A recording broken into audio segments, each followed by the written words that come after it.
Needless to say, he was offered the gig and now had the challenge of leading a band that had been led by someone else for 20 years.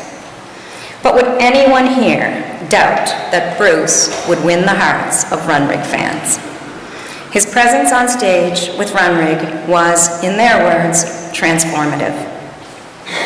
He led the band through 20 even more successful years, culminating in their final tour in 2018's The Last Dance. I was fortunate enough to have been there, and I'll tell you what it was like. It started to become clear as we drove into Stirling, and about 10 miles before the off-ramp to the town, there were pylons dividing the lanes. And we started to see signs warning of road closures. And we're thinking, oh shoot, we're entering a construction zone. But the next signs we saw were, Runrig concert, stay left. And the magnitude of this event then became clear. And that night, witnessing 50,000 adoring and devoted fans on the grounds of Stirling Castle, singing every word to every song, and Bruce on center stage leading that magic, the enormity of his Runrig life came into focus. A giant trail. So Bruce was truly a gifted songwriter, with that captivating baritone voice and perfect pitch. But that alone is simply not enough to make a career in the tough music industry. So how did he do it? I think we can find the answers in Ivy's Ball. He was a blue-collar man. Bruce grew up in a blue-collar town. He was born in 1961 in the gritty coal town of Sydney Mines, the third youngest of 9 kids. Bruce had 1 sister and 7 brothers. His father, Andy, made his living in the mines, and the house was run by his mother, Yvette, otherwise known as Ma, or perhaps more accurately, Ma. There were many aspects of Bruce's personality, and chief among them were 2 traits which I think came from growing up in a large family in a blue-collar town. The first is that he was humble. What does that really mean? As my father would constantly say, go look it up. So, definition. Free from vanity, not having excessive pride in your own achievements.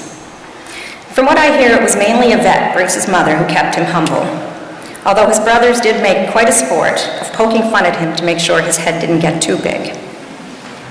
Bruce loved to tell the story of the day they put up the new sign as you enter Sydney Mines.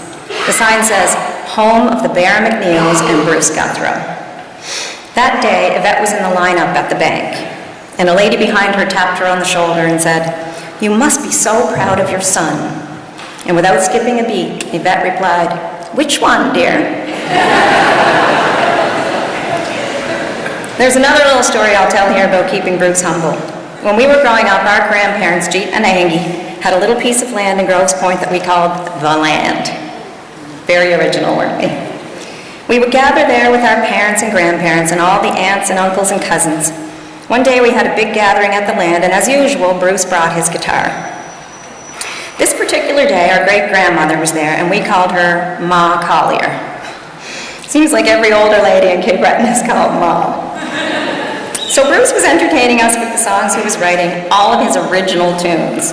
And after about half an hour, Ma Collier pipes up, Bruce, play something good for a change, will ya?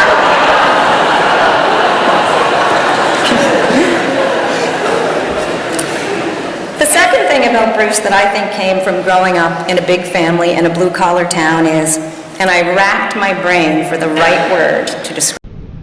The funeral service for beloved Cape Breton musician Bruce Guthro was reserved for the close friends and family due to limited seating capacity.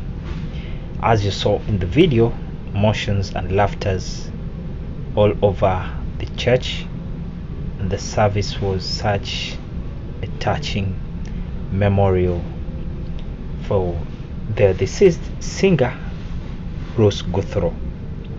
However, arrangements had been made to broadcast the funeral service on the afternoon of Thursday and the celebration of his life later that day or later on Thursday. Both services were viewed and were free for viewing to the public, and the funeral service began at around 2 p.m. Atlantic time, while the celebration of life from Center 200 in Sydney began at 7 p.m. News of Guthro's passing broke on the September 5th, and he passed away at the age of 62 after a long battle with cancer.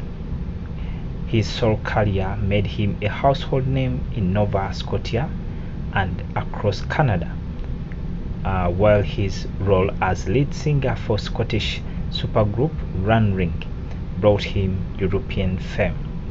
The celebration of his life, as I told you, was free to attend, but you must pick up ticket beforehand at Center 200.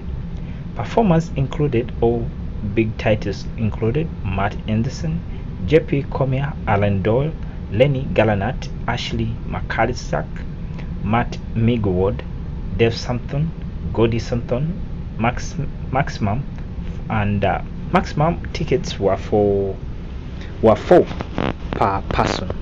Rest in peace, Bruce Guthro.